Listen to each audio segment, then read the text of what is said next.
Dobar dan, ja sam šef Tomislav. Danas radimo cheesecake s gligora kravljom skutom i svježim jagodama. Prvo radimo podlogu za cheesecake.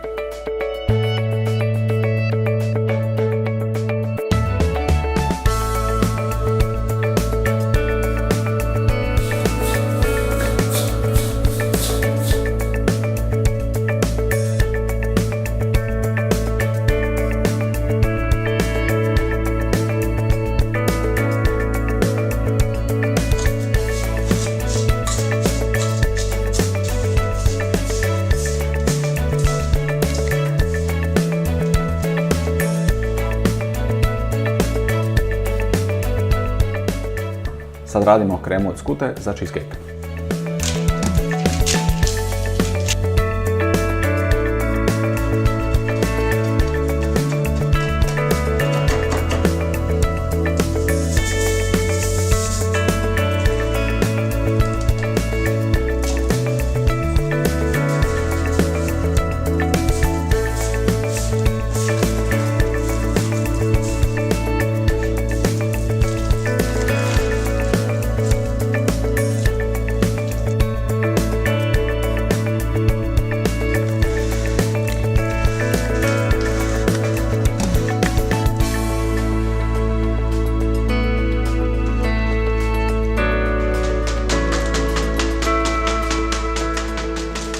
Cheesecake stavljamo u pećnicu oko pola sata na 180 stupnjeva.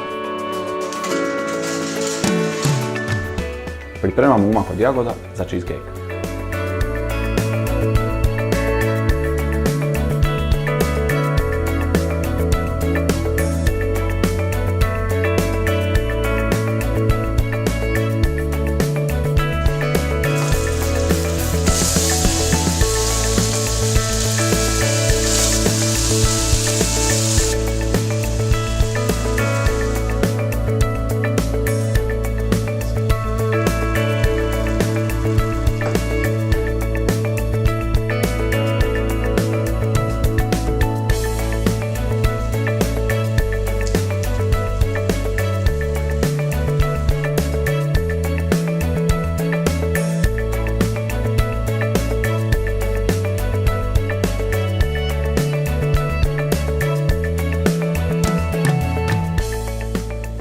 Desert je poslužen, dobar tek.